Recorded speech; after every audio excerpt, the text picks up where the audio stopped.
Rising Rajasthan investment summit के दूसरे दिन आज प्रवासी राजस्थानी सम्मेलन भी आयोजित किया गया। सम्मेलन को संबोधित करते हुए मुख्यमंत्री भजनलाल शर्मा ने कहा कि प्रवासी राजस्थानियों के लिए सरकार द्वारा अलग से विभाग बनाया जा रहा है। इसके साथ ही हर साल 10 दिसंबर को प्रवासी राजस्थान दिवस के रूप में मनाया जाएगा।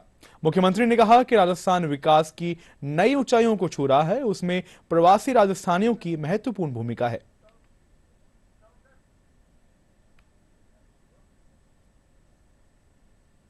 हमारी सरकार ने राज्य में पहली बार हर साल प्रवासी राजस्थान सम्मान देने का निर्णय लिया है और मैं कहना चाहता हूं, ये जो आज का दिन है, ये 10 दिसंबर, ये ऐसा दिन है कि ये हमेशा ये प्रवासी राजस्थान दिवस के नाम से राजस्थान के अंदर जाना जाएगा।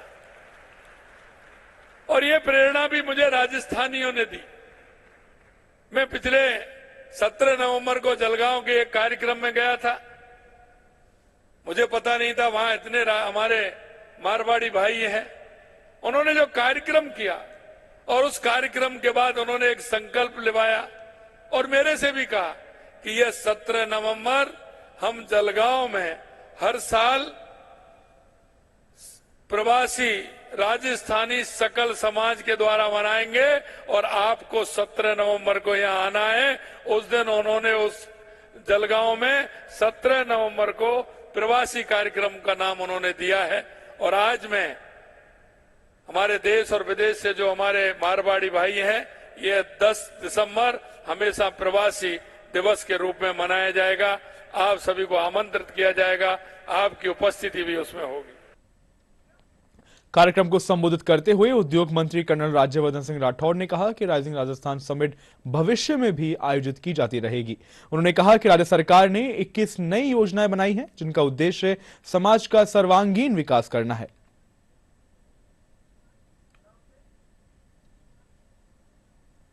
राजस्थान सरकार ने बड़े काम करे हैं।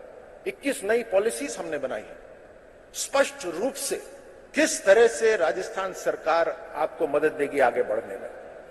जो लाल फीताशाही होती थी उसको खत्म करके लाल कारपेट बिछाने का काम करा है, जिसमें सिंगल विंडो क्लियरेंसेस हो। अलग अलग राष्ट्रों में, क्योंकि एक ग्लोबल समिट है, तो अलग अलग राष्ट्रों के लिए कौन कौन अधिकारी जिम्मेदारी रहेंगे उसको तय करा। 5 साल तक लगातार सिंगल पॉइंट ऑफ कांटेक्ट वो अधिकारी रहेंगे।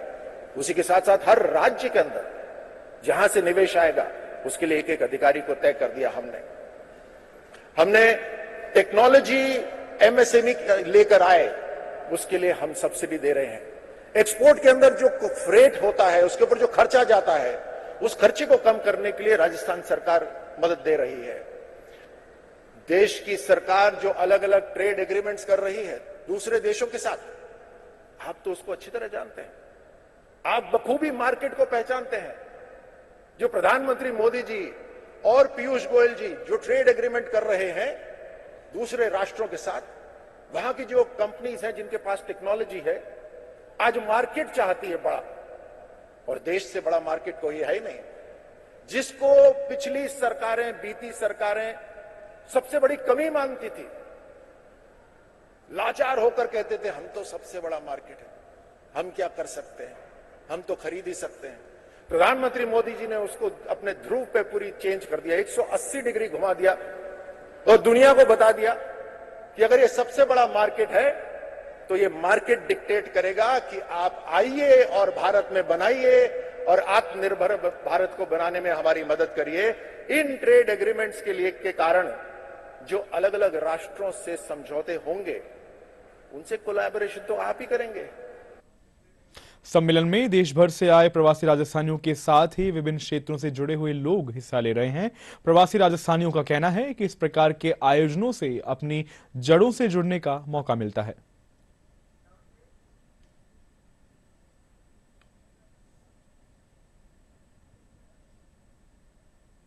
हम जितने भी राजस्थानी जहाँ जहाँ फैले हुए हैं, श्याम जी घाटू, सालासर या फिर हमारे पितरों की इस भूमि में हर साल आते हैं, चले जाते हैं दर्शन करके।